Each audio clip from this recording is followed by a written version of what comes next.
wabarakatuh. Kami mahasiswa semester 4 Politeknik Negeri Indramayu. Saya Nurul Sari dan rekan-rekan saya ada Lutfi Hamda, Dewi Ratnasari, Widianti, dan Yogia Nugra Putra.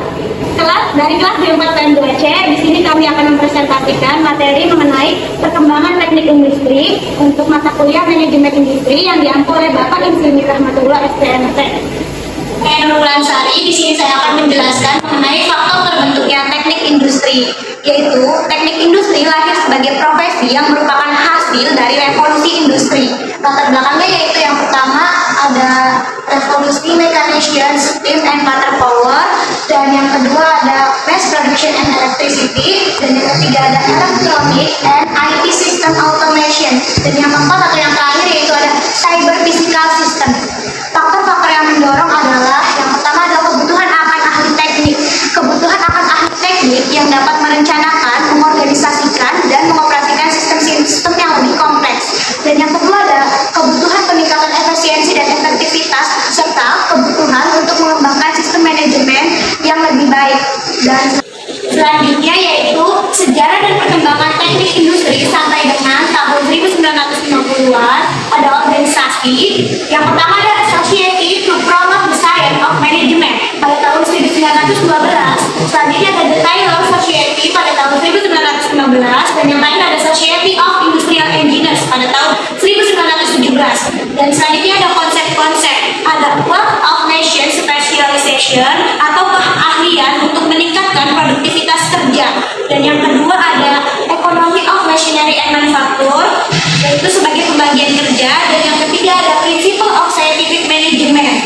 Dan yang terakhir ada Human Factor Economic Information Economy.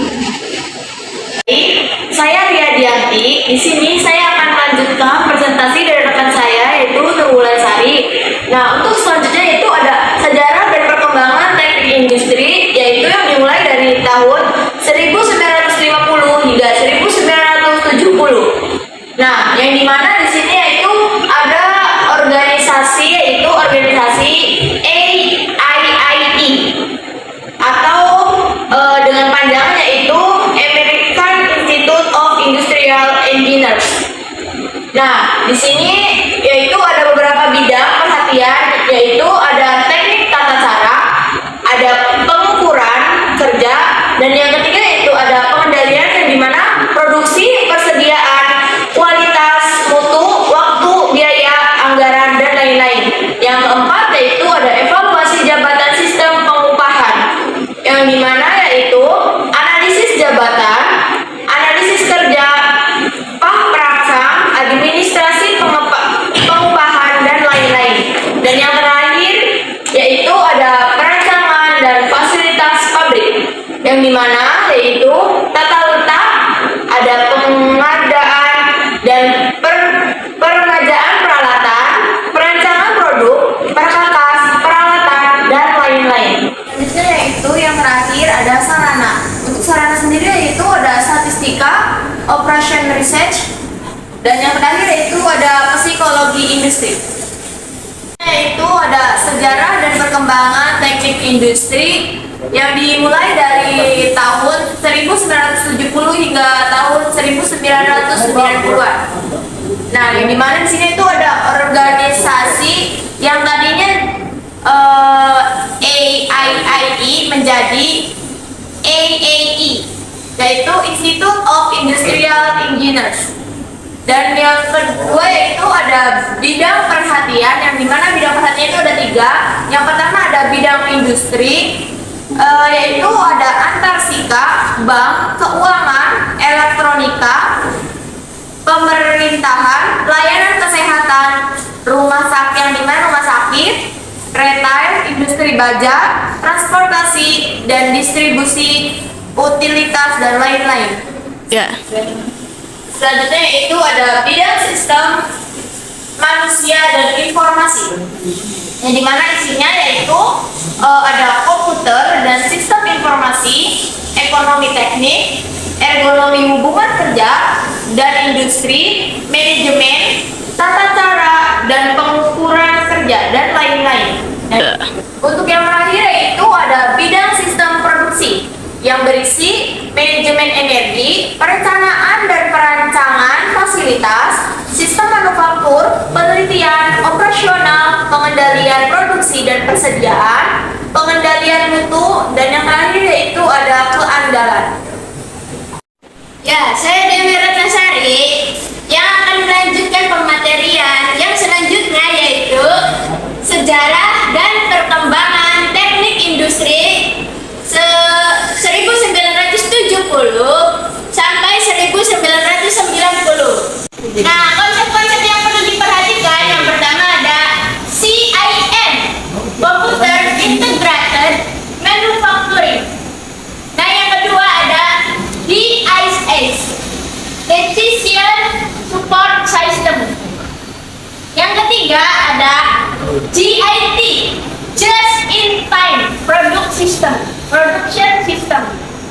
Nah, yang keempat ada perkembangan variasi dan sistem produksi, penelitian operasional, manajemen sumber daya manusia, dan sebagainya.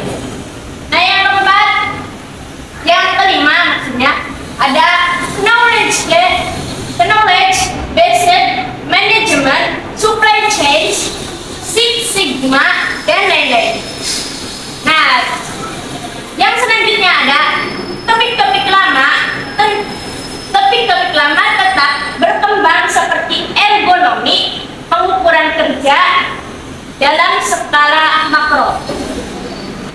Nah, ini semua itu didasari oleh perkembangan komputer dan teknologi informasi.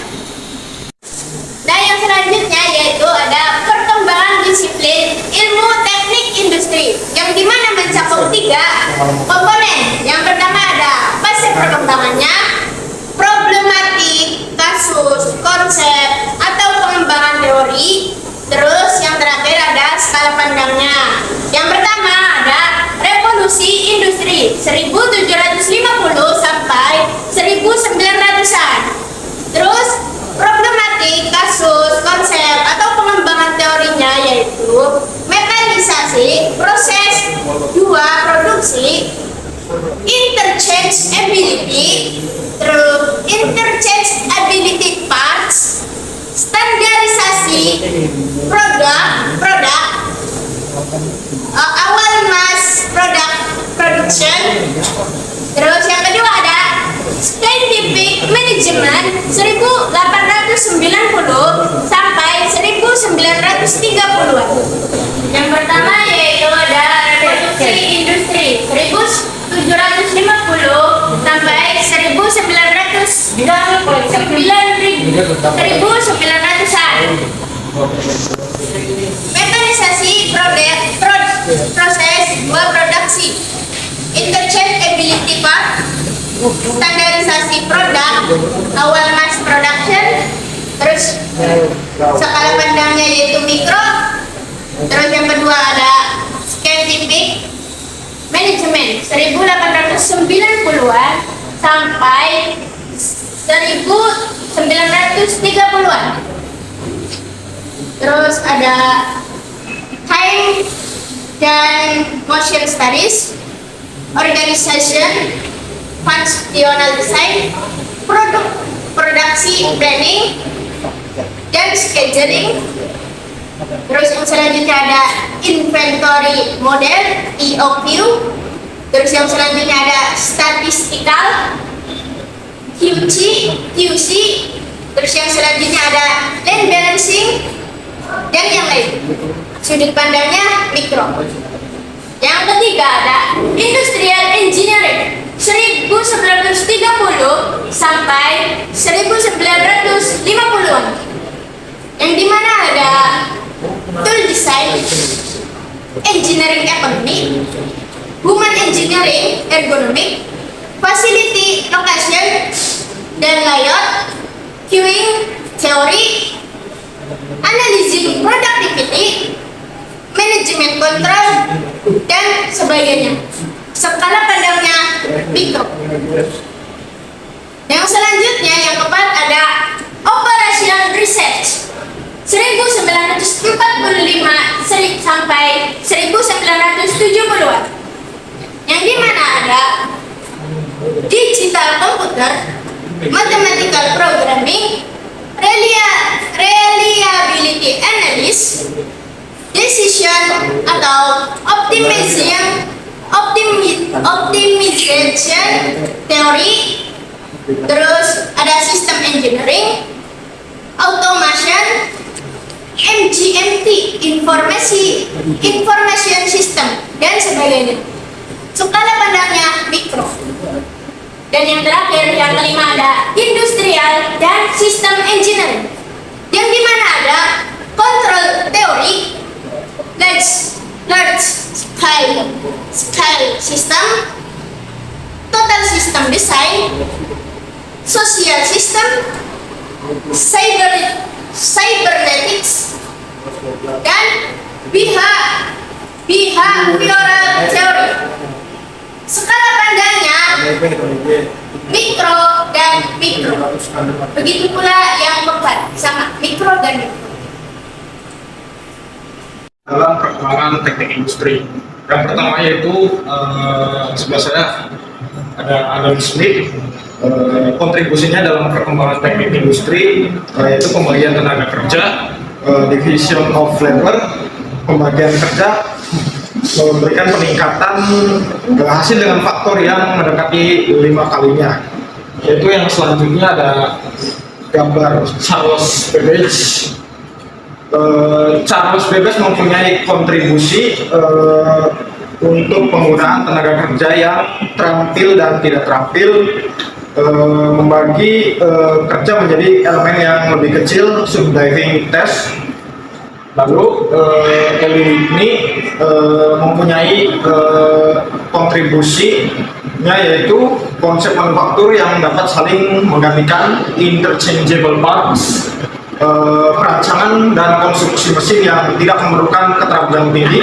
Yang selanjutnya yaitu ada Henry Epton. Kontribusinya yaitu dia mengemukakan orang teknik harus juga memperhatikan dampak keuntungan ekonomis, profitability effects. Lalu asumsi biaya sebagai keperluan yang tidak bisa dikendalikan. Lalu tokoh selanjutnya yaitu Frederick W. Taylor. Frederick W. Taylor mempunyai kontribusi yaitu scientific management yang berupa tahapan-tahapan dalam mendesain dan merancang pekerjaan dengan efisiensi yang tinggi. Tahapan tersebut adalah analisis dan pengembangan metode, kurangi waktu yang diperlukan, menciptakan produktivitas yang tinggi, yaitu formulanya itu pekerjaan yang jelas, waktu yang tetap, dan metode yang tegas. Slide selanjutnya itu pengaruh yang diterima dalam perkembangan teknik industri. Yang pertama itu pengaruh dari penelitian operasional, yang dimana itu ada dalam pendekatan analisis dan pemecahan masalah. Lalu yang kedua yaitu pengaruh dari komputer. Pengaruh dari komputer ini sangat membantu dalam pendesainan sistem. Lalu yang ketiga itu munculnya pengaruh dari munculnya industri dan jasa, perluasan penerapan teknik industri yang tidak terbatas hanya pada industri manufaktur saja. Selanjutnya yaitu ada tantangan di masa depan. Di antaranya, yang pertama sumber daya alam yang terbatas. Maknanya, sumber daya alam tidak dapat diperbaharui dan dalam jumlah yang terbatas. Kemudian tantangan berikutnya yaitu merancang produk yang andal. Nah, di sini kita sebagai insan yang aktif di dalam dunia industri itu bagaimana kita harus kreatif dalam berinovasi sehingga menciptakan produk yang aman dan andal bagi. Selanjutnya, tantangan yang selanjutnya yaitu isu-isu politik dan persoalan hukum. Terlibatnya isu-isu politik dan persoalan hukum, dan dalam mendesain sistem sosial juga mempengaruhi akan perkembangan dari teknologi industri itu sendiri. Dan terakhir yaitu kesimpulan, teknik industri telah mengalami sejarah dan perkembangan yang luar biasa seiring dengan perkembangan teknologi dan kebutuhan pasar global. Kemudian perkembangan teknologi industri tidak lepas dari peran beberapa tokoh terkait yang di awal sudah disampaikan oleh rekan-rekan saya. Kemudian pengaruh dari penelitian operasional, pengaruh dari komputer, dan munculnya industri jasa merupakan beberapa pengaruh yang diterima oleh perkembangan teknik industri. Sekian. Masyarakat dari kelompok kami kurang lebihnya mohon maaf. Wassalamualaikum warahmatullahi wabarakatuh.